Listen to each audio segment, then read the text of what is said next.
కాపు యువసేన ఆధ్వర్యంలో ముడిసర్లోవా పార్క్ ఆవరణలో కాపుల ఆత్మీయ సమ్మేళనం వనభోజనం ఘనంగా జరిగింది।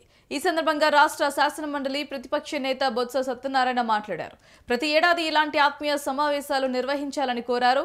కాపులంతా ఏకతాటిపైకి రావాలన్నారు। కాపు సమావేశంలో పాల్గొన్నందుకు చాలా సంతోషంగా ఉందని విఎంఆర్డీఏ చైర్మన్ ప్రణవ్ గోపాల్ తెలిపారు। అయితే కాపు సామాజిక వర్గం వారికి ఎవరికి ఎలాంటి సహాయం కావాలన్నా తన దృష్టికి తీసుకురావాలని కోరారు।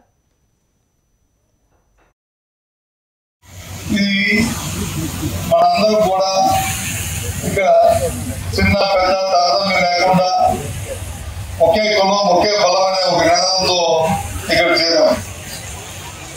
ఈ సంవత్సరానికి ఒకసారి ఇది ఒక పండుగలాగా జరుపుకున్న తరుణం।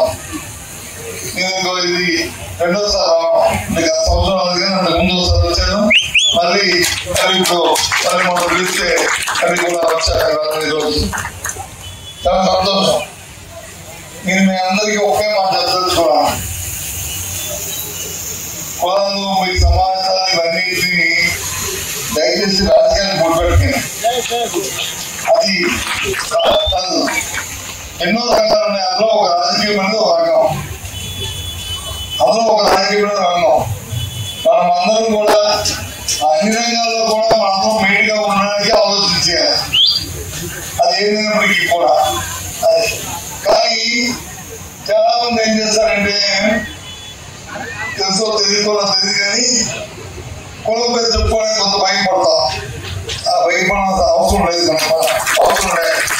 ఎందుకంటే ఏదైనా రాణించాలంటే నువ్వు ఎవరో తెలిస్తే కదా నిన్ను పైకి తీసుకురావాలని చేస్తారు। కాబట్టి